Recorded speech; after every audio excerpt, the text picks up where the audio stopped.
Hello, Internet. It's been a while. So I saw Superman with my wife today. Wait, that sounded wrong. I saw the movie Superman with my wife, and it was a terrible theater experience. The movie was okay, but our experience was ruined because of, well, I don't know if you guys know this or not, but a lot of theaters, in order to attract new customers, are installing bars. So there was a woman behind us who was constantly shushing us, and she was plastered out of her mind. And she completely ruined the Superman movie for me. I hope that I can see the movie again because there were parts of the film that really resonated with me. I liked David as Superman. I liked Mr. Terrific a lot. The Justice Gang was fun. Lex was phenomenal. We had a villain that had no redeemable qualities in terms of, where you're like, oh man, I feel bad. This is a villain beginning to end. And much better than BVS's, whatever that was with Lex Luthor. Like, I would still not say that this Lex is the best Lex that I've ever seen. That still goes to Smallville because there was just something about that Lex Luthor that was just like, I don't know what to tell you, but in terms of like the best Lex Luthor, for me, it's always going to be Clancy Brown. And the best Superman will always be either Tim Daly or Dean Cain for me. But that's just me personally. I do like the fact that the film itself has a tone that feels more like a comic book film. I feel like what we're seeing right now is what a lot of us in the 2000s wanted, which was a superhero movie that had the flair and style of a 2000s movie, but at the same time it has the characters actually dressing how they look comic book appropriate. And I love that. So it's got that 2000s energy of like the early X-Men movies, Spider-Man, Fantastic Four, things like that. Not Rise of the Silver Surfer, like the OG Fantastic Four. And those, we'll say like early 2000s energy. And I love that. That was great.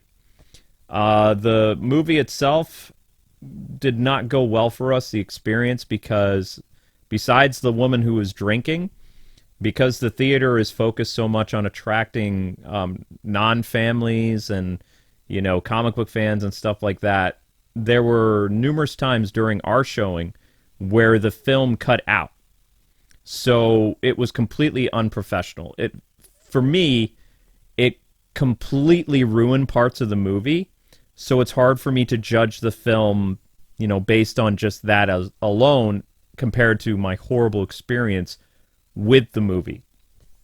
Also, I've been having health concerns. So some of you know I've been hospitalized for my heart twice in the span of like 2 weeks. So I was having problems with my heart in the theater. So add on all those problems, and I was in and out of the movie for the whole 2 hours. And I will never go back to that theater again. I will probably see Superman again because I think it deserves a second showing. But I will never go back to that theater ever again. I'm going to go someplace more local, and hopefully, it'll be a better experience for me. But anyway, what I like about the film is how it establishes that, Superman is around 30-something years old, and that this movie in particular is the first time that he's ever lost a fight. And I think that's a good thing. Henry Cavill's Superman, even though I loved him, I felt like he was too godlike. I felt like he was just too strong. And for me, some people might not like this, that makes the character boring. It's not appealing, it's not interesting, it's just, I don't know, he's super strong and he has a god complex. I don't like that type of Superman. I loved Henry's performance as Superman, but I enjoyed Ben Affleck's performance as Batman more in that universe than Henry's Superman, because Henry's Superman was a character that felt like Superman of the comics. He's a character that doesn't have limits. I like a Superman that either places mental handicaps on himself so that he can, really hold himself back, like Superman the Animated Series and Justice League. And I like what Corn Sweat Superman is doing, where he can be hurt. To see him lose at the beginning, the Yamcha pose was a little much, but it drew me into the movie a lot faster than any Superman movie I've ever seen. Brandon Routh's Superman, Christopher Reeves, even Dean Cain at times are stupid strong. Now, I mean stupid strong like One moment, Dean is struggling to lift a rocket in the pilot episode of Lois and Clark. The next moment, he attacks a meteorite that is the size of what made the Ice Age for the dinosaurs and destroys it no problem and gets amnesia after he collides with it. But the power scaling of Superman in TV and movies has never really been something that I was like, okay, James Gunn gets it. Like, this Superman, audiences are clamoring for this Superman because he is a relatable superhero. He has, like, moments where he runs into a lot of problems and he can't just solve it with his fists. He has to use his brain. So I appreciate that. I like what they did with David's Superman. And, you know, it does little cheapen the experience, though, the fact that he is essentially fighting a clone of himself, you know? And that's why he loses. I would have loved to see him struggle against somebody like Lobo or Mongol or, you know, Calabac or something like that, like the Superman, the animated series. But, you know, fighting Ultraman was very interesting. I thought that was kind of cool. The choreography was great. I don't know if it beats the Zod versus, you know, Superman fight in Man of Steel, because that was like something out of Dragon Ball Z and anime. But in terms of like comic book stuff, I feel that this was a good comic book fight. And I really like the constant back and forth between these characters in the movie. It's just like, there were parts of the film that I was just kind of like, okay, this is dragging on a little bit too much. But I like the fact that Superman can get hurt, and it makes him, for me, is a character that I couldn't take my eyes off of. I was like, okay, I'm on board with this. Let's go. Now, at the same time, usually at superhero movies, I'm able to explain certain characters to my wife because she's not well-versed in superhero stuff, and when she doesn't know what's going on with the movie, she tends to not like the movie. And unfortunately, with this Superman, she didn't like the film because we had a very inebriated woman behind us, because this is a theater that serves alcohol. And I'm not just talking about a can of beer. She had a pint. They were serving massive things of alcohol in the theater. There were no kids. This was a matinee showing, too. And the lady behind us was completely out of her mind. Every time I would try to talk to my wife, even quietly, she was very rude. She cussed us out. And I've always done that in theaters. Like, we always go to a showing like 2 weeks after the movie comes out. It's usually a closed-off theater. It's just us, maybe a few people. And this woman in particular, she didn't need to sit behind us. She could have sat anywhere. And she was just super rude. Like, Amber wanted to take her out back and punch her in the face. Like, she was just really, really out there. But it sullied the Superman movie for me. So whenever I think about this movie, I'm going to think about that terrible theater experience. And there's nothing that you can do to change my mind with that. I'm going to have to see the movie a second time.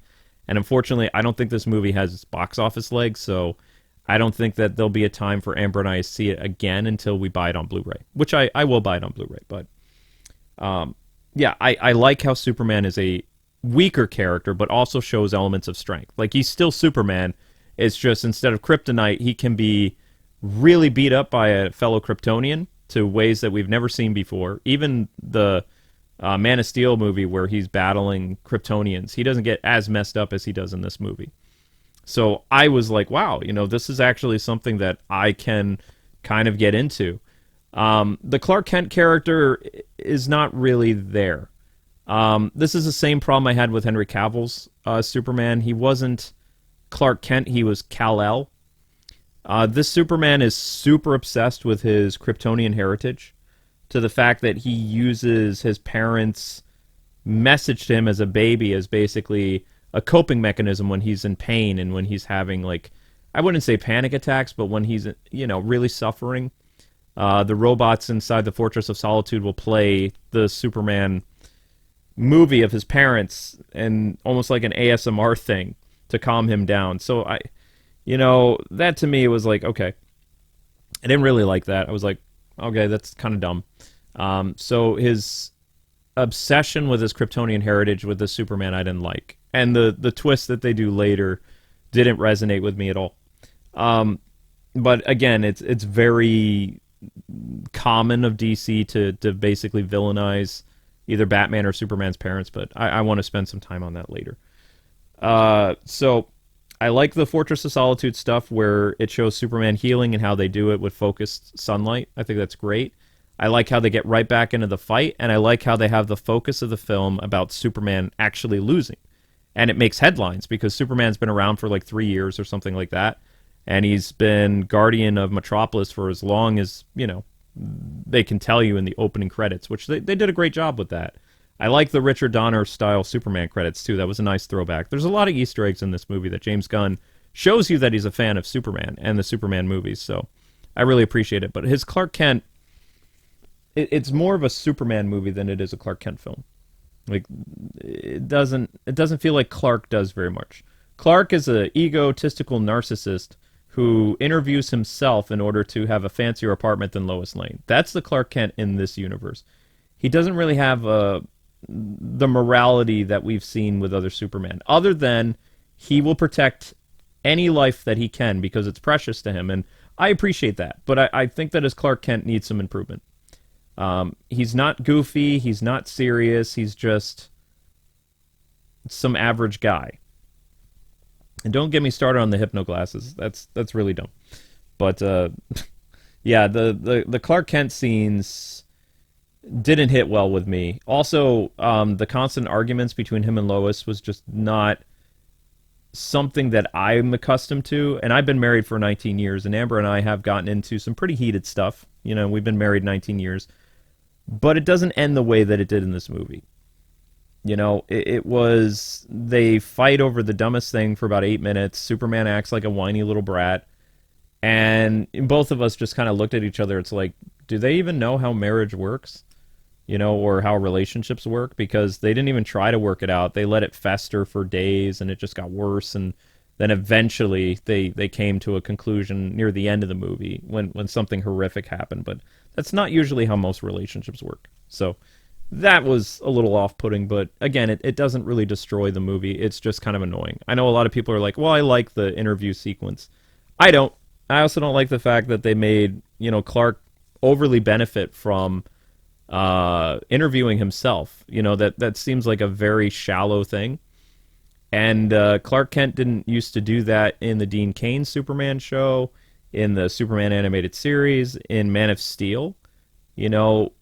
They were actually trying to do investigative journalism on their own to prove that, they could do it. Whether, writing human pieces like Dean Cain's Superman, like trying to get the human interest stories, or being an investigative, like a criminal person like Henry Cavill's Superman obsessed with Batman in BVS. Even Brandon Routh, I believe, did a pretty good investigative journalist thing. So I don't like Clark in this. I don't like Clark until we actually see his parents. But I don't really like the Kents either. But I like Superman. That's the thing. I like the Superman character. The stuff with Clark didn't do it for me. The Justice Gang was really fun. They are, to me, the breakout stars of the movie.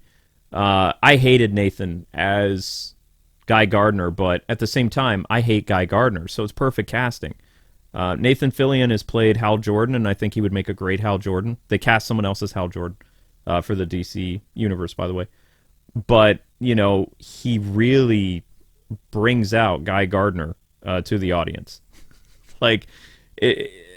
You guys know I don't like Guy. The only reason I'm rooting for Guy Gardner in this universe is I really want to see Batman punch him in the face. I really want James Gunn to give us that if we get to that point, because Guy is just super annoying.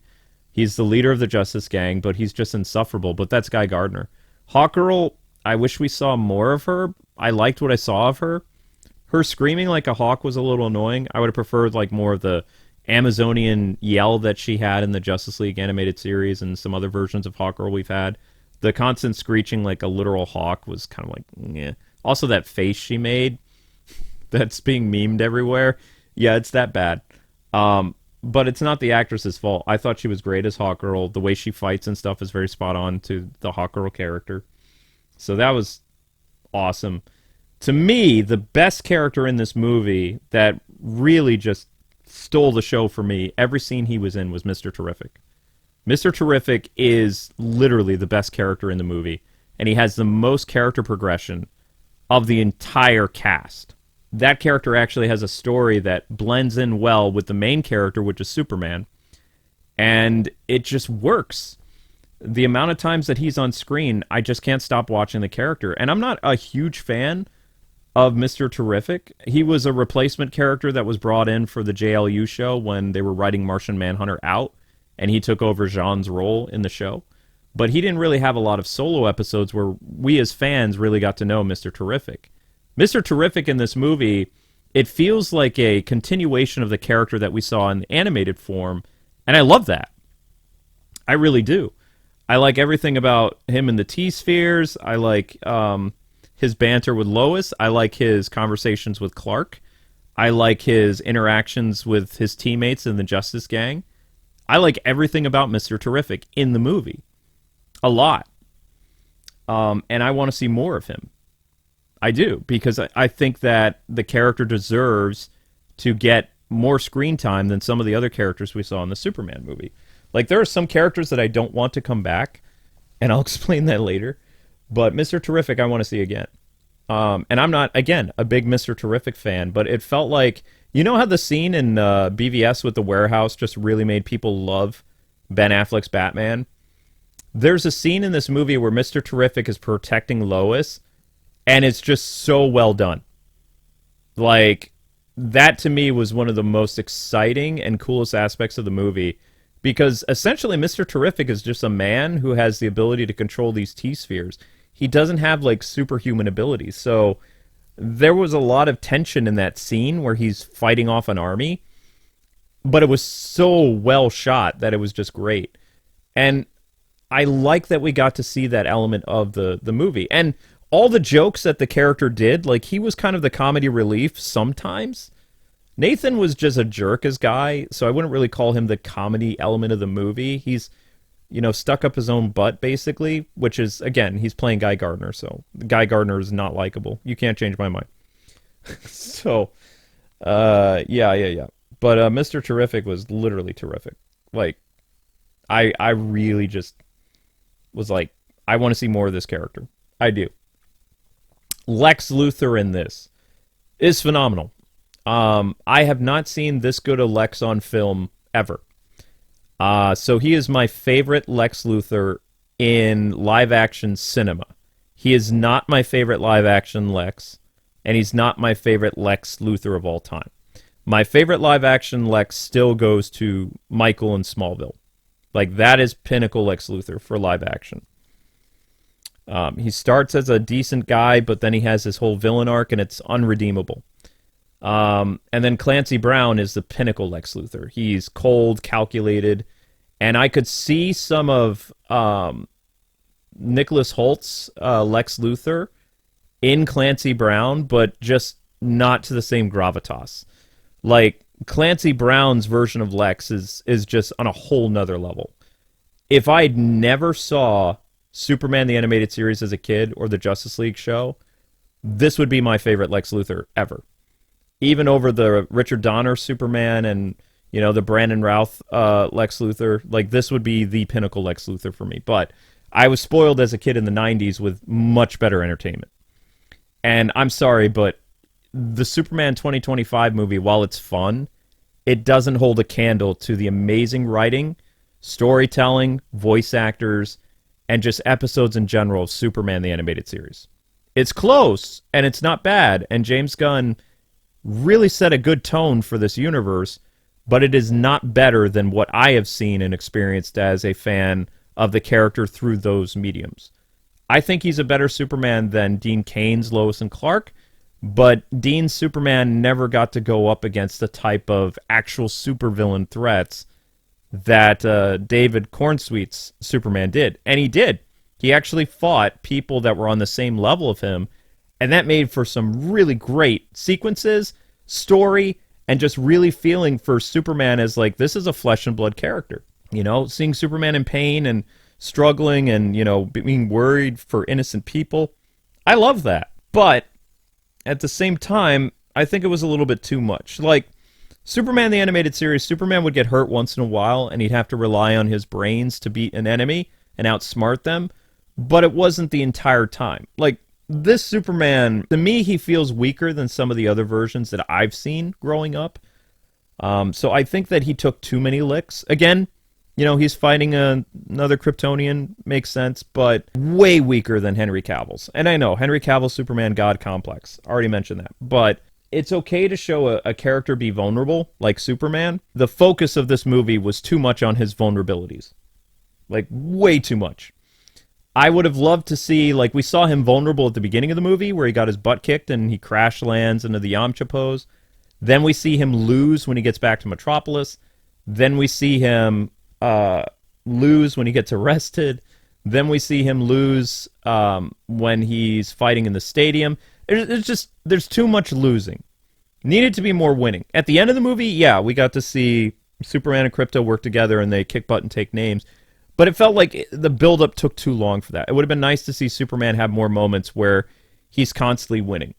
He's also supposed to be the leader of the Justice League, and the way that the Justice Gang interacts with him, he's nothing more than almost like their sidekick, which Superman is supposed to be a character that not only inspires hope and people to look for the best in themselves, but also he's a leader. And he's not a very good leader in this. In fact, if they make David the leader of the Justice League and not Batman, I think that's a very bad idea. Because this man couldn't even command Krypto to do what he told him to do. And if you can't even control your own dog, there's no way that you can keep other people in line. And I know, Krypto's not his dog, but still. Even in his own relationship, the person who wears the pants in his relationship is Lois. And in the Superman that I grew up with, it was an equal thing between Lois and Superman on TV.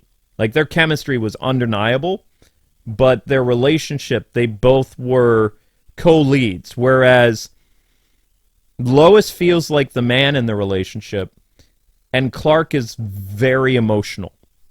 Like, way too emotional. Like, he leaves during a fight, and Lois is the one that has to go and comfort him because he's moping. So it's like gender roles are reversed. As a man in my relationship, that's not how it works. Like, my wife has the role of a woman. When she gets emotional, I try to go to her and see how she's doing. When I'm having a rough time, it takes a lot for my wife to understand what's going on because men suppress their emotions. When I'm very sick, yeah, she takes care of me, but just like day-to-day arguments or whatever, weekly arguments, it's usually me that has to go and comfort her because that's just, women are very emotional. So the roles are reversed in the relationship with Lois and Clark, which I didn't like. Like, maybe that's how men act in the 2020s. I don't know. But like, as an alpha male myself, like seeing Superman kind of act in a role that is very common with Generation Z was a little off-putting to me because he's supposed to be like the pinnacle masculine hero. And we didn't get that at all in the movie. But it didn't make me dislike his character. I just saw this as, this is a different type of Superman. This is a Superman for an entirely different generation where men's roles are greatly diminished. And Superman, again, he does very heroic things in the movie to show that he is a very strong character, especially with the black hole incident and some other stuff. But there's also elements of like too much showing Superman losing instead of showing him win in his relationship and all this other stuff. And in the end, with him and Lois, things improve. They do. But let's talk about the elephant in the room, Krypto. I'm not a dog person, but I have seen how people and their dogs interact. And Krypto, to me, was a character that was overplayed in the movie. And the fact that Krypto is going to be in the Supergirl movie, I don't know if I want to see the Supergirl movie. I didn't like Krypto. The problem with James Gunn humor in general is he never lets a scene breathe. So I agree with Jeremy Johns, the famous movie critic here on YouTube, that when a scene is playing out and two characters are having this kind of connection or, they're bearing their soul, and then right out of nowhere, Krypto just comes and completely ruins the scene. I hated that because there were elements of the movie where I'm trying to get into it and I'm trying to understand David's perspective or Nicholas Holt's perspective of their character, and then all of a sudden here comes Krypto, the scene ruiner. And I get it, the dog is cute. But at the same time, it's important for both characters and the scene and the structure of what's happening to be able to breathe. That's what Zack Snyder did. Zack Snyder overdid it. He had the characters, interact, and their sequences lasted too long, but at least the scene did play out. Sometimes it was dragged on, but it played out. The scenes in these movies is like someone has ADD and they made a Superman movie. A lot of flash, no substance. Really cool sequences, but then like those story beats that you need with a connection between Lois and Clark, or Superman and Lex, the big monologue at the end, all that gets ruined by Krypto. So when Krypto was out of the movie, it was a better movie for me. Because it's like, finally, we get to see some stuff change. And that's when we got more Mr. Terrific and some other stuff. So I think that was great. Can you tell I was a fan of Mr. Terrific? He was the breakaway character for me, even with the mean lady behind us. I did not like Jimmy Olsen in this movie either. Jimmy Olsen is a horn dog. Jimmy Olsen is a womanizer who basically uses all these OnlyFans models and Instagram girls to get what he wants. Whether he puts them in danger or not, he doesn't care. He is so selfish and self-absorbed and just an annoying character that he literally puts a girl in danger of dying, and he still won't confirm whether or not if he's going to go out with her. And this woman is completely enamored with him, willing to risk her life, and Jimmy is just a douche. Did not like that. It reminded me of anime that I'm watching over the years that I can't stand the main character. He has that annoying harem main character energy. It's from an anime called A Couple of Cuckoos, and this guy has a whole group of women who are obsessed with him, but he can't choose one, and he's engaged to one, actually, and their relationship is blossoming as time goes on, but he can't make up his mind, and he's basically stringing on all these different girls. That's Jimmy Olsen. I hate that type of main character in anime, so I cannot stand Jimmy. If Jimmy didn't have that whole aspect to his character, I'd probably like him a little bit more. He doesn't feel like your traditional Jimmy Olsen, and I have a feeling we're going to see more of him. Like, I hope they don't do a thing between him and Supergirl, but I think he has a thing for Kara, and maybe Kara won't give him the time of day. Or maybe even the girlfriend of Lex will show up again, like Eve. I don't know. But that to me was just kind of like, okay, that's annoying. So I didn't like Jimmy at all. I wanted to like Perry White, but he's not in the movie very much. Like, literally, Zack Snyder gave us Morpheus from The Matrix. That man, when he was in the scene, you felt that Perry was doing something. This Perry is like, kind of the Perry White from Lois and Clark. He's very nice. He doesn't have that, like, commanding energy of his newspaper. It's kind of like, you know how you have that really nice substitute teacher, or maybe that really nice math teacher that just everybody loves, but people don't really respect him very much. It's just he's been around so long that everyone wants to be in his class because his classes are fun. That's Perry White in this movie. He's not a bad choice like the actor that they picked, but he didn't get to do enough in the movie. And also, I don't really feel like we got to see a lot of the Daily Planet cast. Maybe they'll flesh them out in the Supergirl movie, or maybe they'll appear in subsequent DC films. I don't know. But I wanted to see more of the Daily Planet cast, and they're hardly in the movie. And they cast some really good people, too. So that was kind of a bummer that they did that. But other than that, I don't think I really had a lot of problems with the movie. This doesn't have any tone issues that I had with the Zack Snyder universe, especially going from Justice League to Justice League, Snyder Cut. There was a huge tonal shift. The movie is constant the entire time. I didn't mind the bright colors. I love the music in the movie. It works for when they utilize the music. It's not overbearing. It's also not like, in the background too much. It's done just right. I like the use of the John Williams Superman theme. I think it works for David perfectly. I don't really know how I feel about the geopolitical conflict, but I don't agree with people saying the movie is woke. This movie is fine. The focus is between two straight characters, and it's about what goes on in that universe, which is what people have begged Hollywood to do forever. Is, it's okay to have diversity in your films and do all this other stuff, but make sure that the stories that you're telling us in these fictional worlds revolve around fictional issues. So while you could say, well, they're doing something about the geopolitical conflict that's going on right now in the Middle East, but I mean, there's always stuff going on in the Middle East. But the movie itself, they created these countries that feel more like Russia and the Middle East or something. It's its own thing. And everything that goes around with what happens with Superman's family's message, that is a problem for that Superman universe. And it works because I watched the movie and I don't feel like anything resonated with any of the talking points of the 2020. It was a Superman story all the way through, and this is something that people need to be praising because this is what we've wanted in superhero movies. If DC would have used this format before with some of the really bad DC EU movies, those movies could have been a lot better. But they interjected 2020's talking points and wokeism and all this other stuff into those older movies, which made them suck. This movie doesn't have any of that. It is a Superman story. It is a Lois story. It's a Mr. Terrific and Justice Gang story.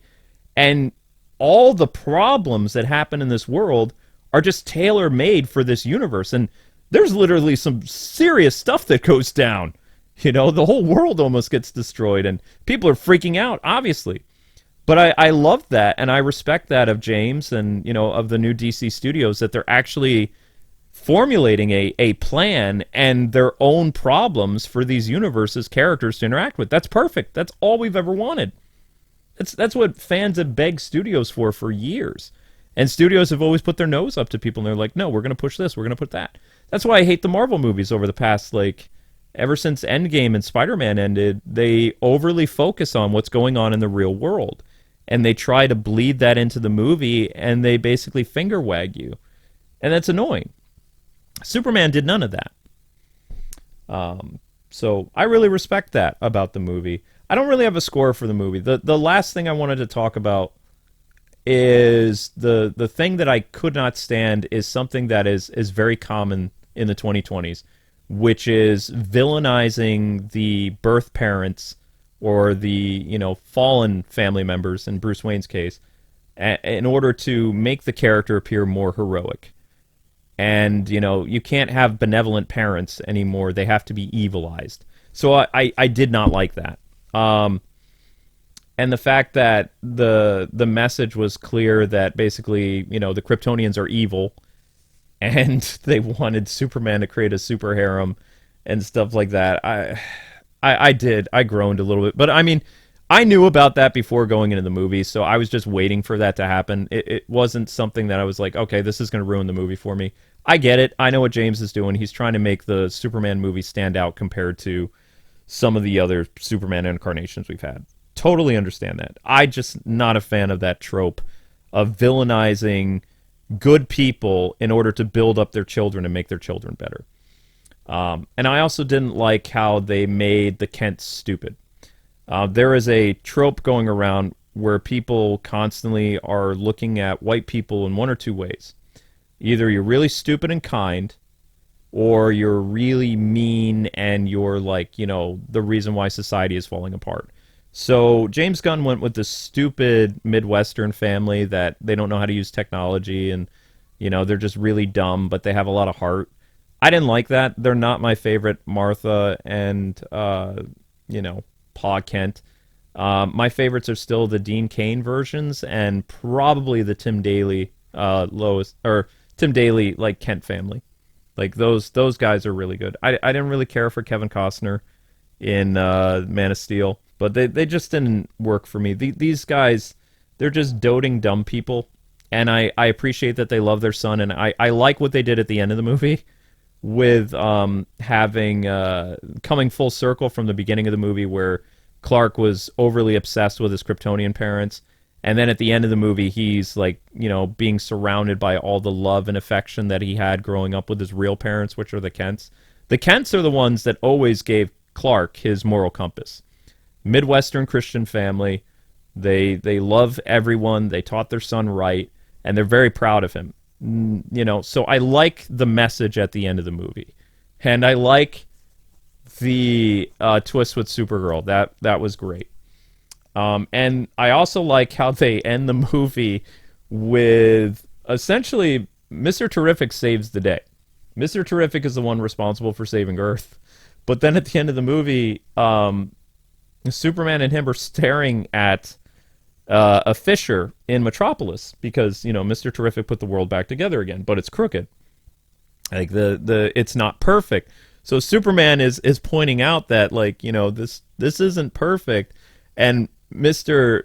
Terrific is not thrilled with that because he's a perfectionist. Those moments I want to see more in the DC universe going forward. All in all, I like the movie. I have some nitpicks with it.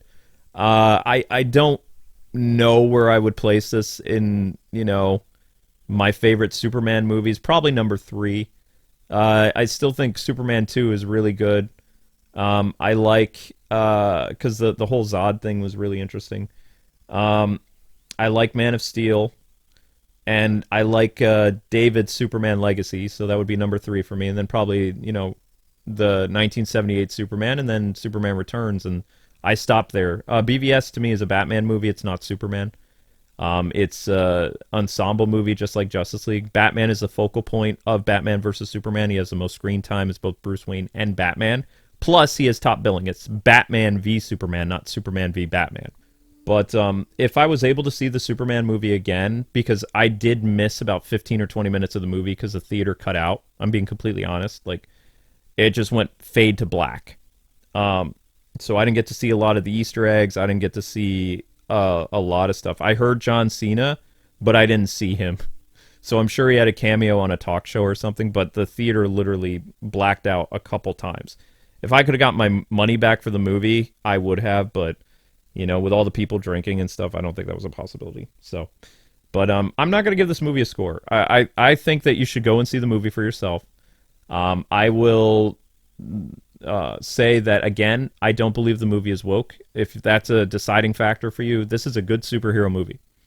It has a good moral compass, for the most part, and it has a lot of fun characters in it. So this is how movies are supposed to be. There's no agenda. There's no 2020s influence. It's just a well-written story. Is it better than some of the other Superman stuff we have? Kind of. But it's still not better than some of the stuff I had as a kid. I was very fortunate enough to grow up with incredible Superman shows, both live action and animated. So I've been spoiled. And unfortunately, you can never change that for me. I'm still waiting for the day that the storytelling of the animated DC universe from the 90s merges with the films of comic books today. Because I think it's coming. I think we're getting closer to it with James Gunn. So I hope the movie does really well and that they don't reboot the universe again. But that's it for me. Thank you guys so much for listening. This is a very bare bones video. I've been having a lot of problems with my heart lately, so I can't really dedicate a lot of time to doing stuff, so I just had the Superman picture here. And, thanks for listening, and I don't know if this is the review that you wanted, but it's the best that I can do under the circumstances.